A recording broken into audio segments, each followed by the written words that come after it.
There's life still in my penis. I want you to believe this. That's just the start of things, working on the singing lessons. Um, I'm coming out a little bit more open about uh, adding humor to these videos because I think they need a little bit more of me, and that's kind of what the topic today is. Also, is about just doing those things you would that are you create humor, the stuff that you do at the bar. Maybe you've had a couple drinks and you want to do something goofy, like sort of adding these things into your lifestyle so that it's like very congruent whenever you want to do it. And it can be a tough thing because you have a lot of external factors saying, hey man, you're being ridiculous, hey, you're being crazy. But also you have to be able to have the thought process where that you can get crazy as long as you know that that's a part of who you are and how that's just how it's being perceived. I'm a little bit over the top. Maybe you can even have fun with that. I'm crazy, just like accepting it. Everyone's a little bit crazy, and so I watched Joe Rogan's stand-up comedy yesterday, and I'm not like I haven't watched a lot of his stand-up comedy, but this was another lesson I took from him is that he even had his wife was like, don't you tell that joke about it was about how he has these crazy text messages with his friends and they say ridiculous things like they're gonna bang his grandma and his grandma and stuff. And so I think it was his mother or something. I don't know who it was, but she said something like don't put that in your skit. It's just not going to work. It's not funny because she didn't like it. The crowd loved it, and the crowd loved a lot of his crazy uh, humor, and he had these different skits where um, he was very invested in basically in sound effects, doing sort of different impressions and things like that. He did like a little bit of a Joe Biden impression of like when the aliens would come to Earth and meet Joe Biden. That's just funny. These sort of ridiculous thoughts that come into your head, they can be used to create humor, all kinds of things. These are your tools. These are things that pop into your head real quickly, and you can talk about it and not need to sort of reach into your brain to get other material. You're like you're reaching in your brain and you're like, how am I feeling? How is she feeling? All this stuff. When really you should be like throwing out some sort of a skit in a way, something funny, and then and that's how these stand up routines are. They're like one skit leading to another skit, and it's like even if one skit isn't as funny, the next part might land, and then the next one might not land, but the next one lands, and so there's still this progression, and hopefully you have like sort of another joke at the end that's even funnier, and it pulls a lot of this stuff together. I sort of studied a little bit of stand-up comedy and how it was, like kind of like the science behind it. I forget what the book was, but I read a book on it, and I think I was thinking a little bit too left brain about things. You understand? The book kind of taught you about like understanding the audience and things like that, but I think that was kind of a problem. Is that I went through life. I was able to, when I was around my friends. I mean, obviously, I was a little bit funnier than everyone else. I think I get that from my father. I would get a little bit out there, and then my friends would say like, "You're just so ridiculous" and stuff like that. And that's just how I was around my friends. And I wish I was like that all the time in a way, because even when I was trying to be like my best self, and I was thinking about like how I could be, I was thinking about how I could be a little bit more mysterious and stuff, and like more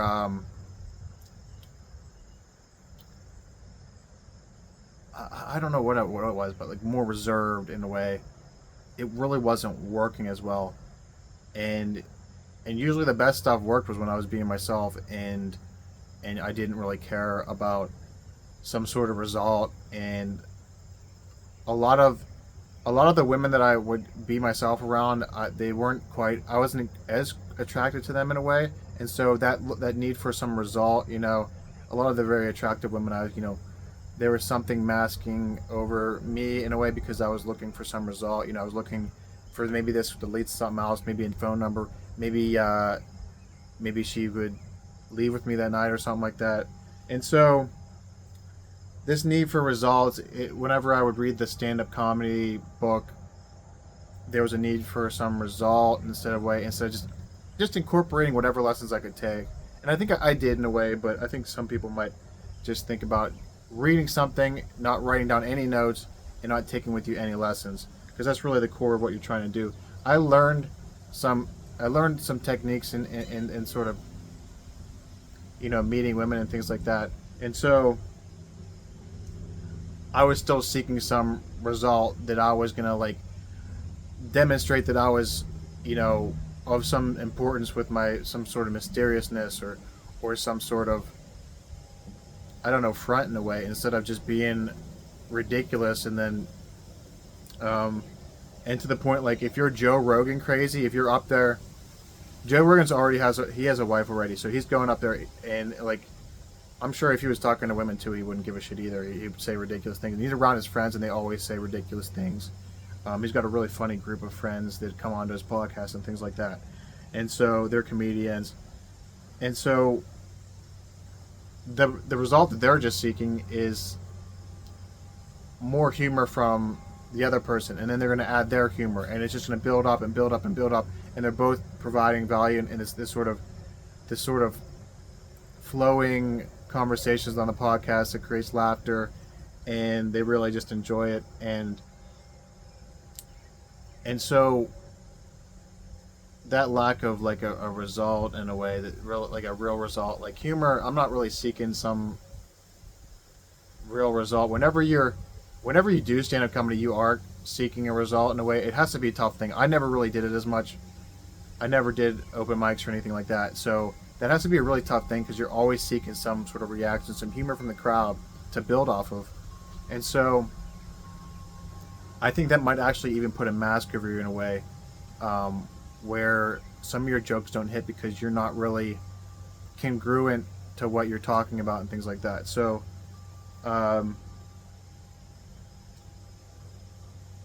you have to pull it all together in a way, and then also try not to, in life, you have to look at all these different events happening in your life as a way to sort of bring in the lessons and reincorporate them. You can reincorporate them socially in talking about stories and things like that. So that you always have more to talk about, because you're always seeing stuff in the present, things on a daily basis, things that you have some insight and something that just seems ridiculous. And so you can pull all this stuff together and be very present-minded and sort of disrupt those the result seeking, because like you go to high school and you're seeking results academically, and all of a sudden you graduate one day, and I mean, I think 90, at least in my graduating class, 90 like 7 or 8% of them graduated, maybe even more, like 99%. I don't know what it is, but like, how is that much of an accomplishment? I mean, you basically, all you had to do was just show up, and you pretty much would have graduated. I could have showed up and never studied, and I probably would have graduated. There's a lot of people that had somewhat of an intellectual ability to just show up and graduate. And so if you see that as a result, like, if you're just like, oh, I graduated, oh, let's celebrate, oh, we did it. I didn't even care really, but I did it too. I walked through, I did the motion, did all the stuff, graduated and things like that. But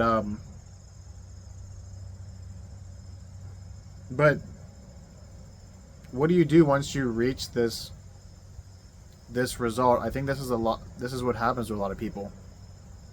If you don't just take the lessons with you and move on to the next step, you end up like, I guess, partying for months, probably like I did after graduation. Oh, we did it! Yeah, I'm going to college. You know, what am I even celebrating, really?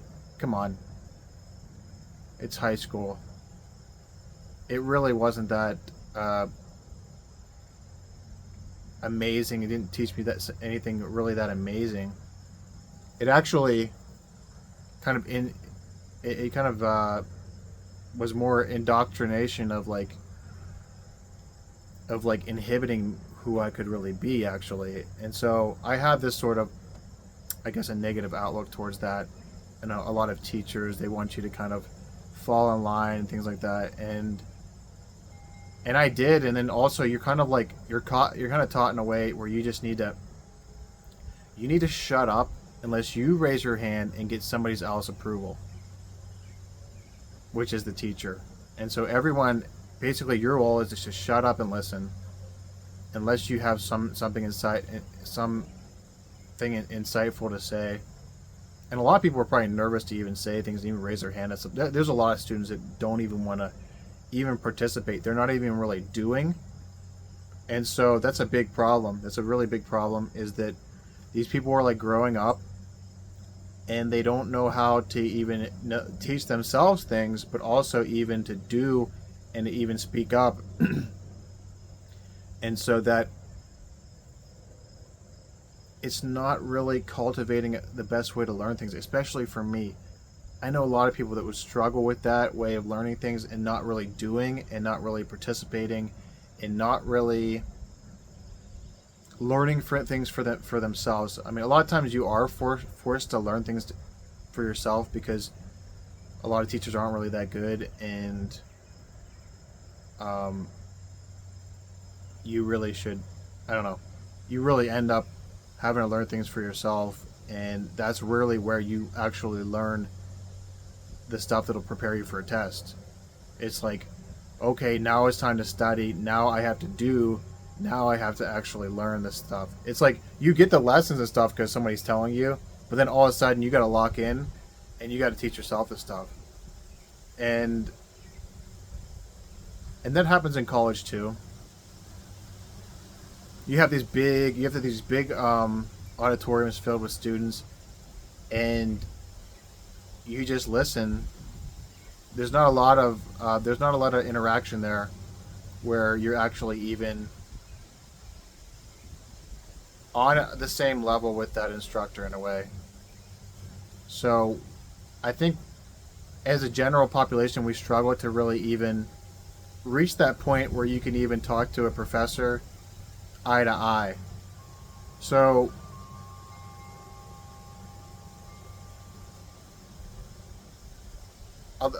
because of the precursor of them teaching courses and things like that, I think I had this sort of idea that they were,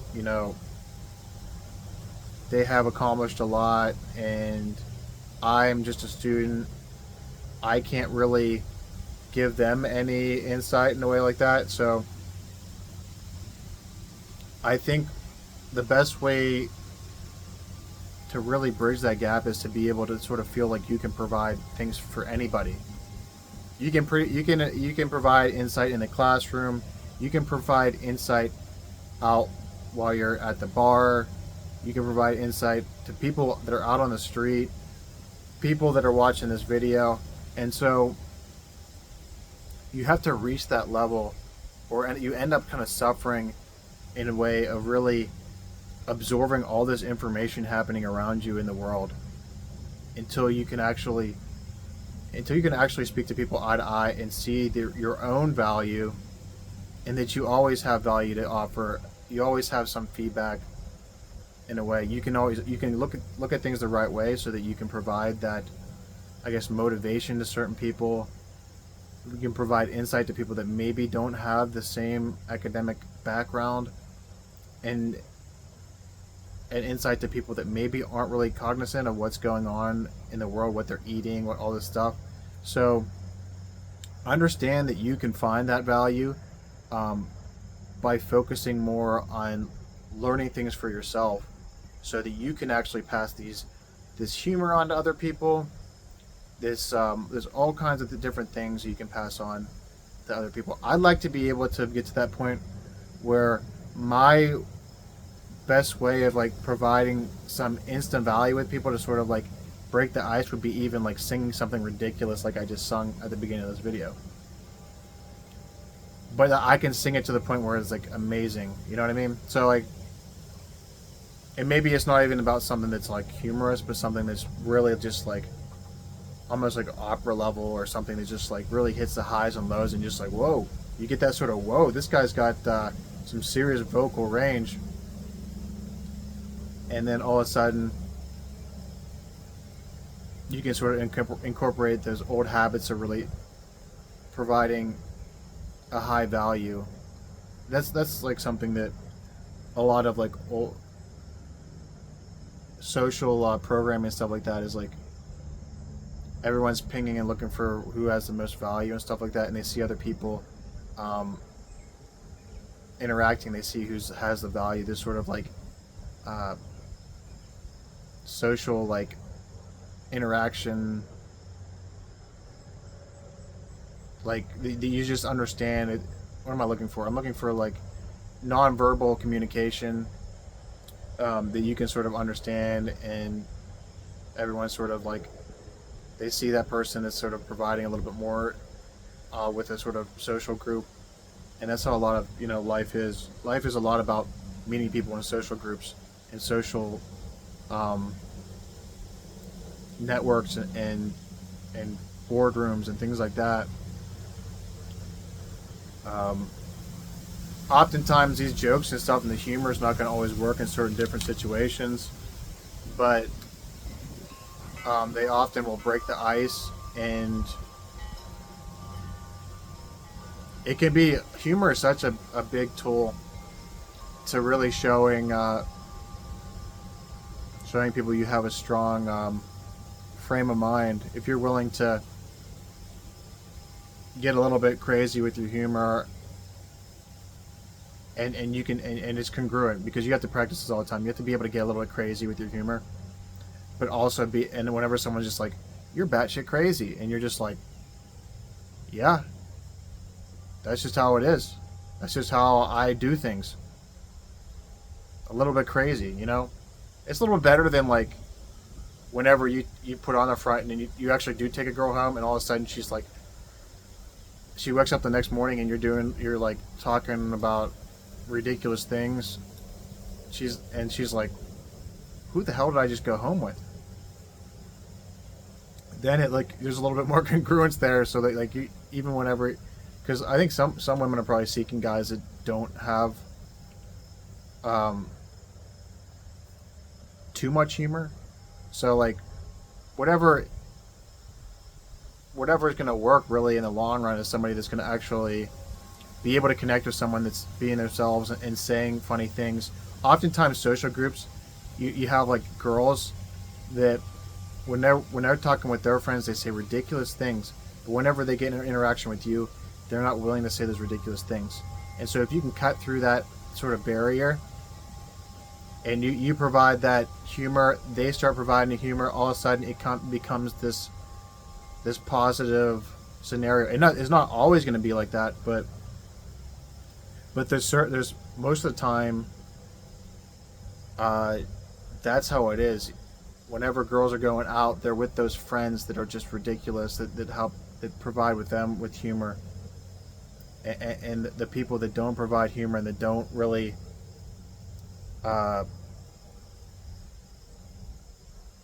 don't provide the value, and they're scared to go out and put themselves out there, those are the people that stay home, actually. So those are the people that, you know, they're spanking the wanky, you know. So we're diddling, doing a little diddling. Dan Cook would call it the, what did he call it? DJ. He called it DJing. Work it. I forget what he would say, but Dan Cook was always one of my favorite comedians. I think that's one of the reasons why I was able to. I can improv a little bit better than other people's. I've seen other people improv, and they just get off the walls, and they say something ridiculous. All of a sudden, they get some feedback from somebody, and all of a sudden, I turn that feedback and I make that feedback sound ridiculous. And then I also say something like, "Oh, you think that's ridiculous? Well, check this out." And it just gets even weirder. And then because you're cool with it, it works. And so I just kind of, this whole thing was just a rant about accepting these overlapping lessons, whether it's like stand-up comedy, whether it's school, getting yourself out there a little bit more. I have a friend. I've talked about this before. Whenever I'm gaming with my friends, we say ridiculous things, and then sometimes you got a friend that tries to say those ridiculous things, and he's just like, it's just not congruent. It doesn't even sound congruent. Like I could call my friend, "Oh, I could say something like, "Oh, you're a dirty girl, aren't you?" And then the friend would be like, he wouldn't even be able to respond to that because he can't really work with that. He's like, "I'm not a girl. This isn't funny. I wasn't raised this way." You know, it's so. Because maybe it doesn't work with them, I'd say I'd follow it up, and whenever I don't get like a little chuckle out of somebody, sometimes I'll even follow it up like a comedian does, like, and say something even a little bit more ridiculous to see if I can get that reaction and that build up. Even though I didn't get a build up to the first laugh, the second laugh, there's still some recurring humor just built inside them that it finally comes out and laughs even more. So it's like, it's something I definitely don't teach in school. It's something you sort of have to study some stand-up comedians. I definitely incorporate the style of Dane Cook a lot. I've listened to his show so many times. Retaliation, The Vicious Circle. So I resonated with a lot of his humor, off the walls, just wild stuff. He'd bring in this like all these he'd do his body too, and he'd just be like, he'd do all kinds of ridiculous things. If you try, like, people go to a comic club to get the laugh. You know, they'll pay some money. This guy is gonna make me laugh. You know. And he's going to do things that you don't see other people doing in the world. He's going to tell a story, and he's going to be like using his hands on his face and like doing all this stuff. And I remember he did something like, he's like, he just does all this funny stuff, man. When he'd be on the stage, he'd be jumping around. So if you have that part to your humor, I think you should use it. You can sort of incorporate your body into things. I saw a Will Ferrell skit where he pretended to be a cat, and he was just like, it was his skit that landed him a job at SNL. He didn't even like say anything. He's probably like the only person that made it into SNL without saying a word. And how would you? I don't even know how you. I don't think I'd ever be able to do that. He was just a magnificent comedian. Guys like Jim Carrey, they use their whole body and stuff like that. They do things that other people weren't willing to do to get people to laugh, to get people to enjoy themselves. It's like having this superpower where I can take this person that's having a rough day and I can make them laugh and channel that. I feel like almost every dad is a funny dad. Some people that don't have funny dads, they definitely really struggle with this because they just weren't able to see that as they were growing up. You got some straight edge fathers that don't even put up with that shit.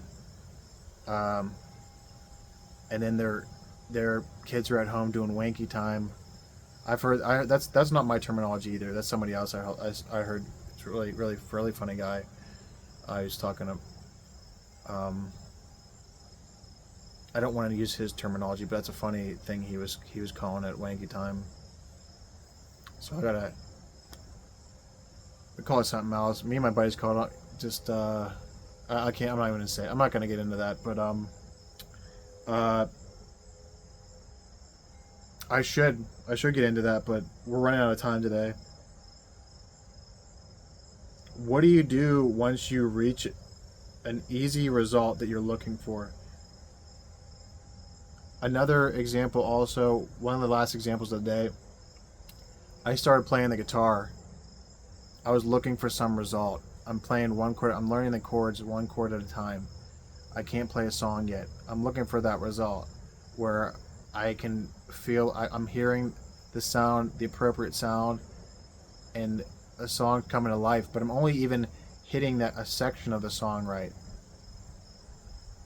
at this point. Before, I actually stopped playing guitar because I didn't get the result. But now I'm hitting a portion of the song right. And so I'm getting a little bit better, and all of a sudden I'm getting a larger portion of the song right. And so, eventually I'm going to be able to play a whole song just fine. It's not even actually my goal. I'm very interested in the vocal, the singings, learning how to sing more than I am learning how to play the guitar. I want to be able to sing. I have some difficulties. I have my right hand's pretty severely messed up, so it's not even really easy for me to play the guitar. I can barely hold a pick in my hand, so it's not towards my best skill set. And I want to use my body as an instrument in a way. And yeah, that's the plan, guys. You can see how even though I can't really play a full song, I'm still playing the guitar and I'm understanding those lessons, and I'm not getting out what I want necessarily because I'm not even looking. I haven't really even been looking at the result. I'm just like, I'm gonna play for 5 minutes every day. What's the result? I'm not really looking for it. I'm just practicing. Practice. Not looking for some result. Go through life, look at these different lessons, practice. All of a sudden your interests and lessons overlap. All of a sudden your everything kind of comes together, and you kind of create this personality that works in your business life, works in your social life.